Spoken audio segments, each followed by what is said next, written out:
Measuring the bezels of the iPhone X, can Apple win the bezel-less war? Our vision has always been to create an iPhone that is entirely screen, says Apple about the iPhone X. An admirable goal, though Apple is hardly a pioneer. Sharp went bezel-less years ago. Xiaomi pushed the concept into the public consciousness. Still, you can't deny the X is a massive improvement over all iPhones dating back to the original. We decided to measure Apple's achievement. How thin are those bezels? Is it a huge improvement over the iPhone 8 Plus?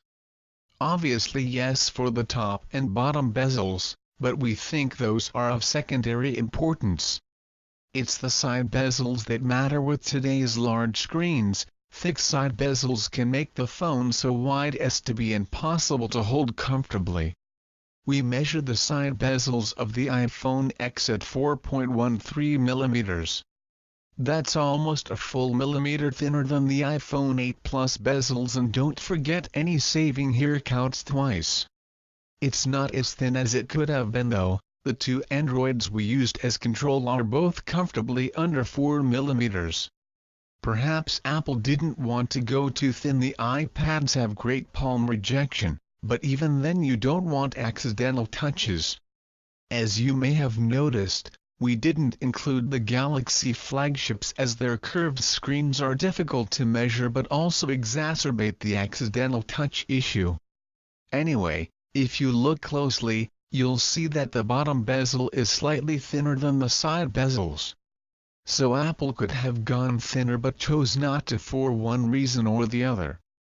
Side top bottom iPhone X 4.13 8.933.87 iPhone 8 Plus 5.03 19.44 19.29 LG V 33.677 7.37.27 miles mix 23.72 4.52 10.57. Note that the top bezel includes the notch with the true depth camera.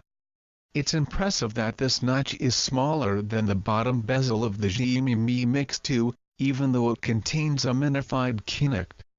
Also, it's only a millimeter more than the top bezel on the LG V30, despite housing one of the stereo speakers. If you want to imagine a V30 with stereo speakers, you can look at the Pixel 2 XL.